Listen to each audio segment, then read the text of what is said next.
Bismillahirrahmanirrahim. Assalamualaikum warahmatullahi wabarakatuh. Waalaikumsalam warahmatullahi wabarakatuh.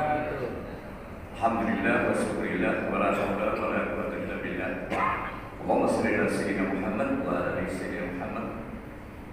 Rabbi shrah li sadri wa yassir li amri wahlul 'uqdatam min lisani yafqahu qawli. Amma ba'du. Yang kami hormati Ketua DKM dan jajarannya, yang kami hormati para sesepuh Masjid Al-Ikhlas, yang kami hormati bapak-bapak, nanti ibunya, ibu-ibu, jemaah sholat subuh Masjid Al-Ikhlas yang insya Allah dimuliakan Allah Subhanahu wa Ta'ala. Puji syukur kita panjatkan kepada Allah Subhanahu wa Ta'ala, karena pada pagi hari ini kita masih diberikan nikmat kesehatan, kesempatan, sehingga kita dapat datang berkumpul di masjid yang mulia ini untuk melaksanakan sholat subuh berjemaah dan ibadah-ibadah lainnya. Semoga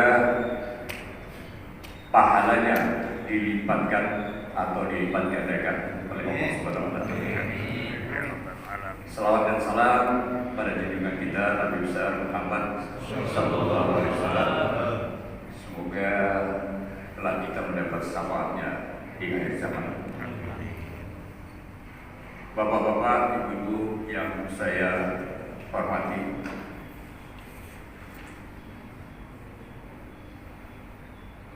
pada pagi hari ini tiba giliran saya untuk melaksanakan tugas yang diberikan oleh Ketua DKM beserta Bapak Sesepuh Masjid Al-Ikhlas untuk berdiri di mimbar ini.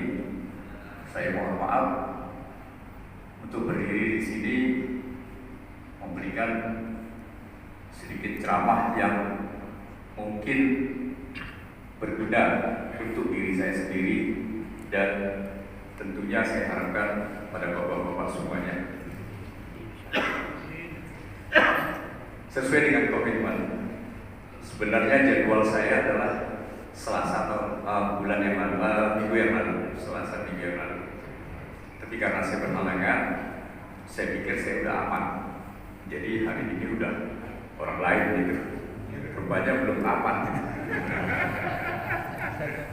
Jadi Pak Mariono masih membisikin saya, Pak Kris giliran. Jadi saya akan coba untuk melaksanakan tugas tersebut, Pak.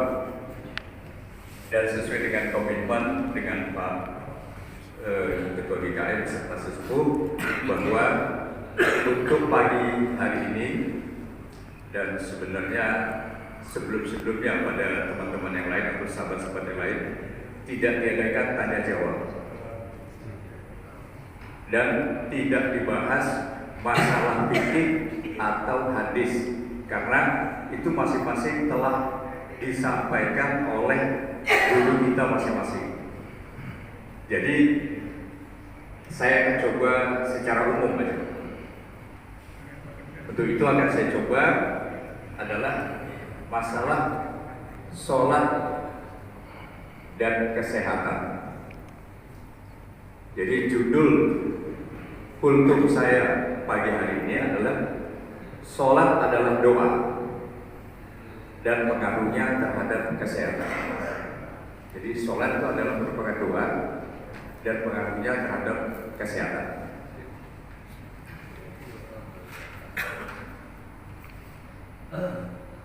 Karena kita coba untuk membahas satu persatu, kenapa saya katakan sholat adalah doa. Secara harfiah sebenarnya arti sholat itu adalah memang doa. Tapi selama ini barangkali orang awam mengetahui bahwa sholat ya sholat, doa itu adalah mengangkat tangan kepada Allah dan meminta kepada Allah. Kalau kita simak, kita perhatikan, itu bacaan-bacaan di dalam sholat itu penuh dengan doa. Sedangkan sholat itu sendiri menurut Kementerian Agama Republik Indonesia adalah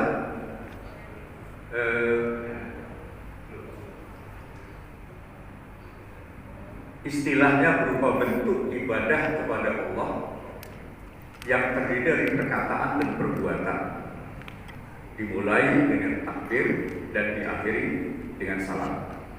Jadi istilah dari sholat itu sebenarnya yang kita tahu dan itu dilakukan oleh Kementerian Agama Republik Indonesia bahwa itu merupakan bentuk tindakan, perbuatan dan perkataan yang dimulai dari takbir dan diakhiri dengan salam. Kenapa kita harus sholat?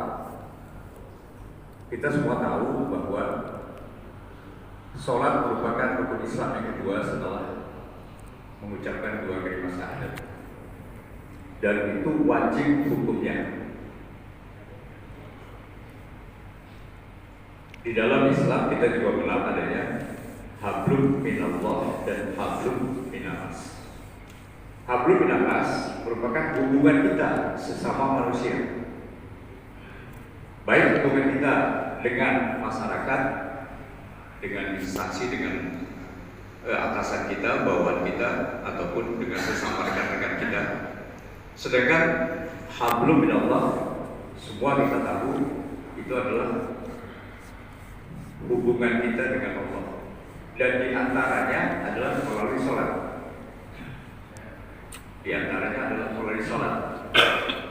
Bagaimana hubungan kita dengan Allah? Bagaimanalah sholat kita pada Allah?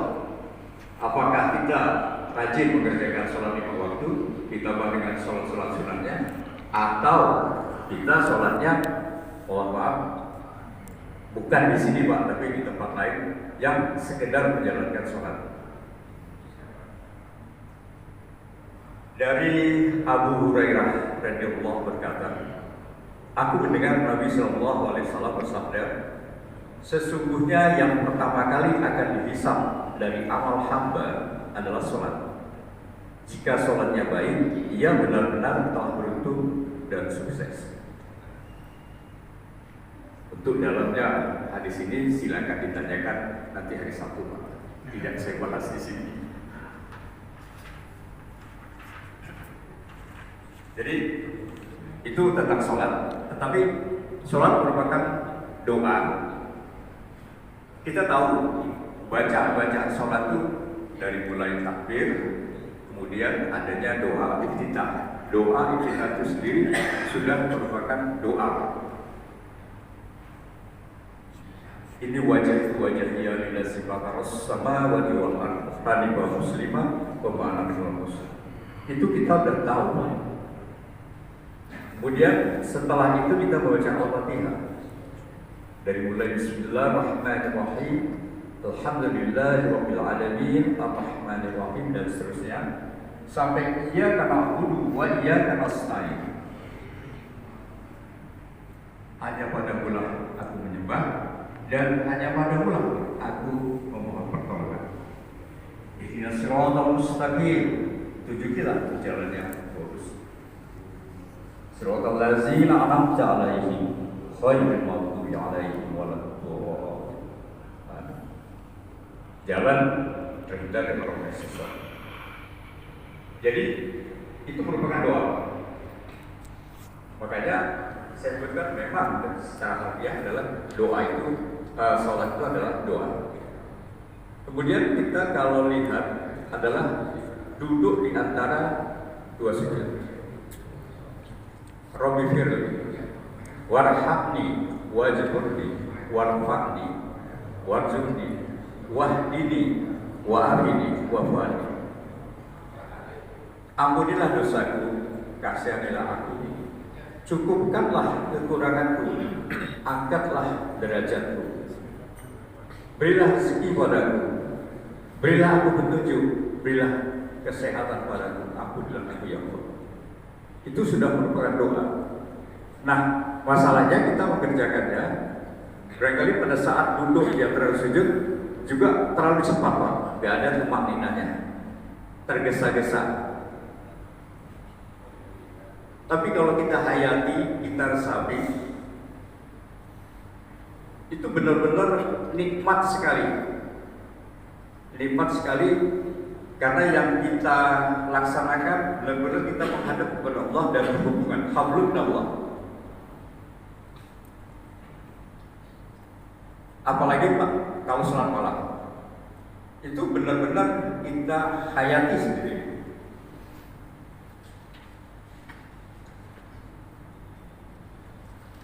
Setelah saya mau bahas itu, sholat adalah doa. Kita lanjut pengaruhnya sholat terhadap kesehatan. Apa pengaruhnya sebenarnya sholat terhadap kesehatan? Pertanyaannya adalah jika kita sholat secara benar dan khusyuk, akan seperti apakah dampaknya terhadap kesehatan kita? Kita tahu pertama-tama sebelum mendirikan sholat kita diwajibkan untuk berwudu. Berwudu sudah dibahas secara rinci dari mulai A sampai Z oleh Ustaz Rudi. Artinya Allah menghendaki kita satu kebersihan sebelum menghadap Allah yang Maha Kuasa.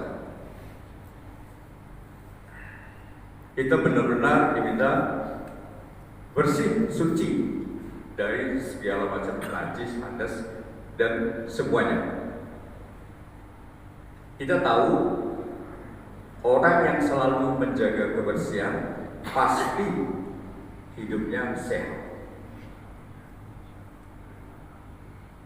Sholat tidak hanya sebuah ritual ibadah, tetapi juga bermanfaat untuk menenangkan hati. Hati menyehatkan mental dan menyehatkan fisik secara keseluruhan. Jadi dengan sholat itu bukan ritual mengerjakan ibadah saja, tetapi juga dapat menyehatkan hati, menenangkan pikiran.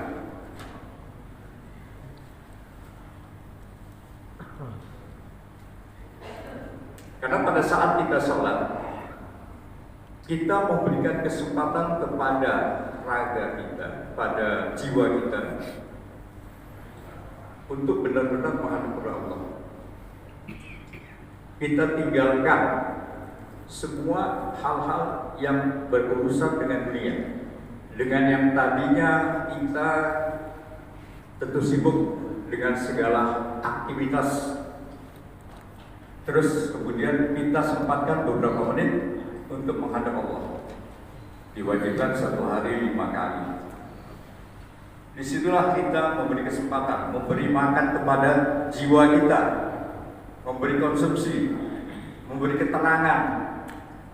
Setelah mengambil wudhu, tenang. Makanya dulu saat saya masih kecil, saya ingat sekali orang tua saya selalu mengatakan kalau saya udah marah, udah emosi, ambil wudhu, sholat. Dengan wudhu, kemudian sholat, menenangkan hati kita, hilang stres.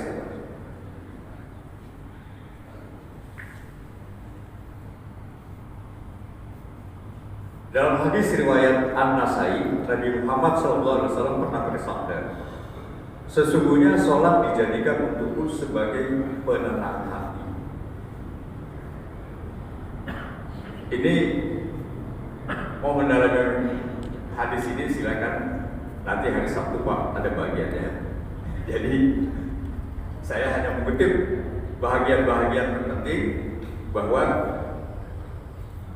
benar-benar kita itu sangat bersyukur dalam agama Islam sudah demikian itu diatur sehingga jiwa kita bisa tenang. Dengan hati yang tenang pasti pikiran sehat, pasti badannya juga sehat. Orang-orang yang beriman, jadi ada juga Pak dalam surat Al-A'raf ayat 28 yang berbunyi, orang-orang yang beriman dan hati mereka menjadi tenteram dengan mengingat Allah. Ingatlah, hanya dengan mengingat Allah hati menjadi menjadi tentram. Jadi dalam hadis juga ada, dalam Al-Quran surat Araf ayat 28 juga ada. Kalau kita mendalami itu tenang, Pak.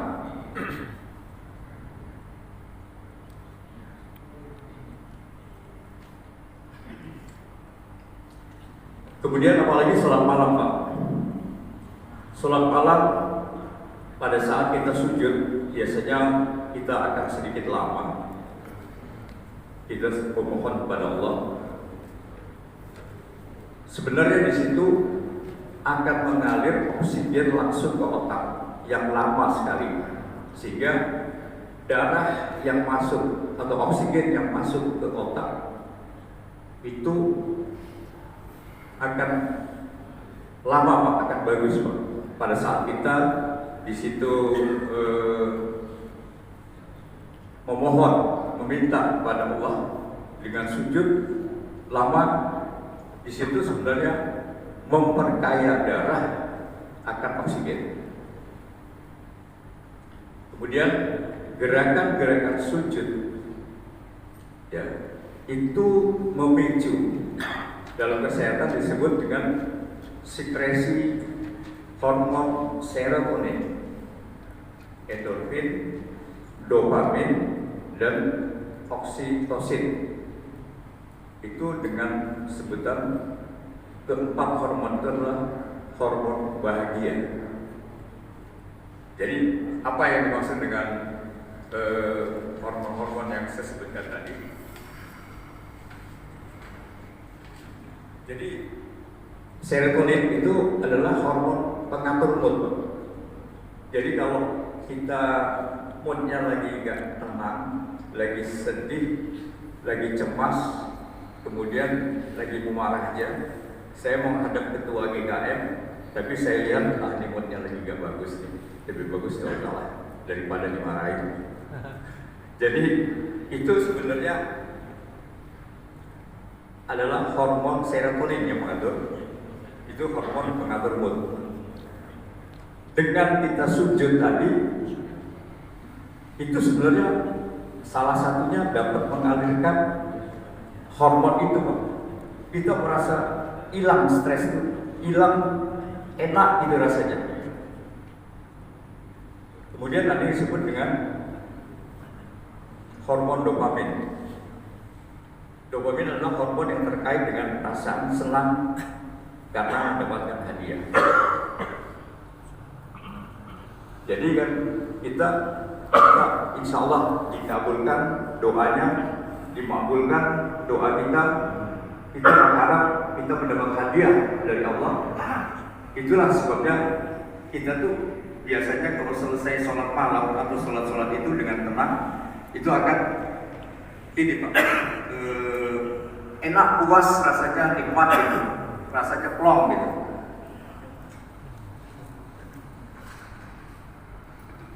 Nah, oksitosin itu apa? Itu koneksi sosial. Oksitosin adalah hormon koneksi sosial. Ini semua saya kutip dari tim medis Siloam dan juga dari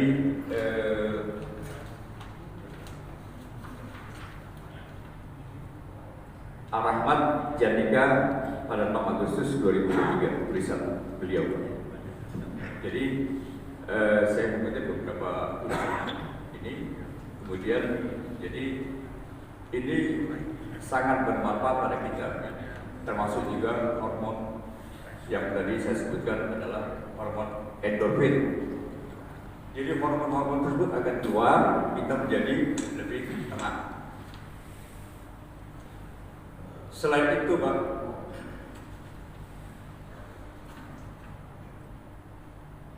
saya supaya enak jadi mengikuti alur yang telah saya buat.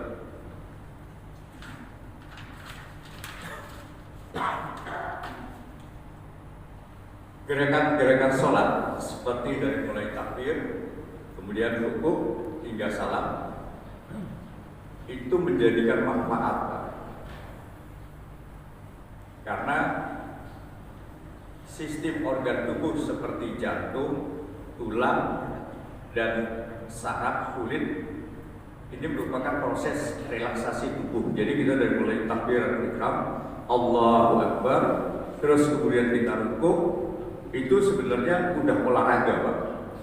Jadi para ilmuwan dan juga para dokter mengungkapkan salah satu cara untuk menyembuhkan rematik atau penyakit-penyakit encok tulang dan seterusnya harus berolahraga. Kita tidak sadar bahwa kita telah melaksanakan sholat itu adalah melaksanakan sebenarnya olahraga. Kalau kita betul-betul secara tumakninah, jadi tidak tergesa-gesa, kita dari mulai takbir, Allahu Akbar, terus kemudian kita rukuk, terus kemudian i'tidal, terus kemudian sujud, naik lagi berdiri, setelah melatih otot-otot pinggang kita, punggung kita. Di samping dari sujud, terus kemudian kita itu tenang, menghilangkan stres, sehingga gerakan-gerakan sholat disertai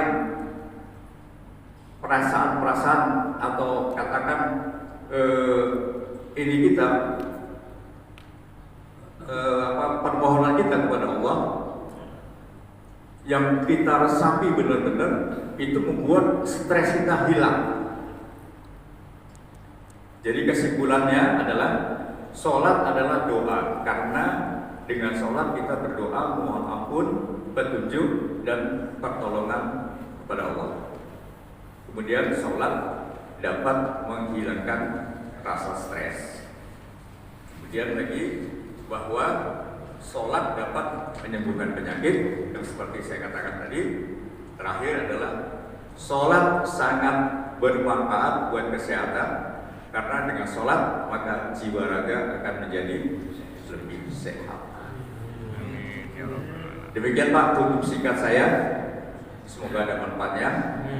Jika terdapat kesalahan mohon dimaafkan, karena kesalahan datangnya dari saya, sedangkan kebenaran datangnya dari Allah dan Rasulnya.